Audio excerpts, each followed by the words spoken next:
tukiwa tunania na dhamira ya dhati kuhakikisha Chama cha Mapinduzi katika Nzega hii Mashariki kitaendelea kubaki na ulinzi wa Chama cha Mapinduzi. Lakini ndugu katibu wa CCM, nitumie nafasi hii kuasa kidogo ndugu zangu wa Nzega. Wamekuwa na viongozi wenye hali na morali ya maendeleo katika maeneo yao. Huko mfano ambao katika icon ya wanasiasa mkoa wetu wa Tabora wenye mapenzi na dhamira ya dhati ya maendeleo, huwezi kuacha kumtaja kakaangu Hussein Bashe.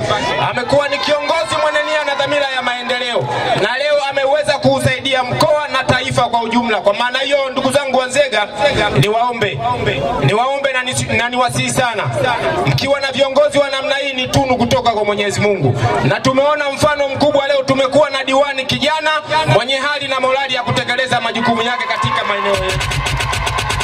Na mimi kakaangu Salim, nichukue nafasi hii kukushukuru na kukupongeza sana kwa namna ambavyo umeendelea kujitoa na kuhakikisha changamoto za maendeleo katika kata yako hii ya Nzega Mashariki zimekuwa zinaweza kuisha, na kuhakikisha kwa muda mwingine unatekeleza majukumu yako.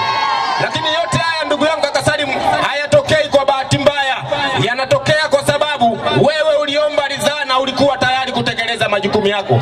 Yaani ni mfano mdogo kama vile timu ya Yanga, mmejipanga vizuri, wewe amejipanga vizuri katibu wa CCM, amejipanga vizuri mheshimiwa mbunge kwa kisha maendeleo katika maeneo yetu.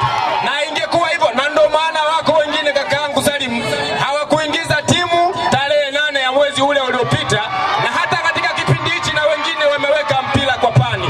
Na mimi niwaambie kwa namna ambavyo utekelezaji wa ilani ya Chama cha Mapinduzi katika maeneo yetu inafanana, wako wengi wataweka mpira kwa pani. Sisi tutasema wenyewe wanaposema no reform no election, sisi tunasema maliziano tunayo kati ya Chama cha Mapinduzi na wananchi katika kuwaletea maendeleo katika maeneo yao.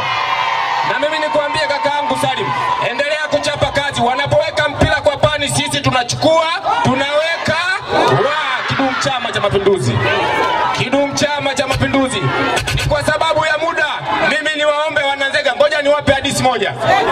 Hapo nyuma kulikuwa kuna nyani na mkulima mmoja katika kile kijiji. Wale nyani walikuwa wanamuona yule mkulima kama adui kwao. Wakati wakiwa na kilimo kipindi cha mavuno, nyani wakiingia kwenye kile kijiji kula mahindi, walikuwa wakifukuzwa, wanamchukulia yule aliyekuwa anafukuza kama adui. Lakini mwisho wa siku Mwenyezi Mungu alipitisha mkono wake, yule mtu alifariki. Mwaka wa kwanza hakuna mazao, walikufa na njaa. Mwaka wa pili walikufa hakuna mazao, walikufa na njaa.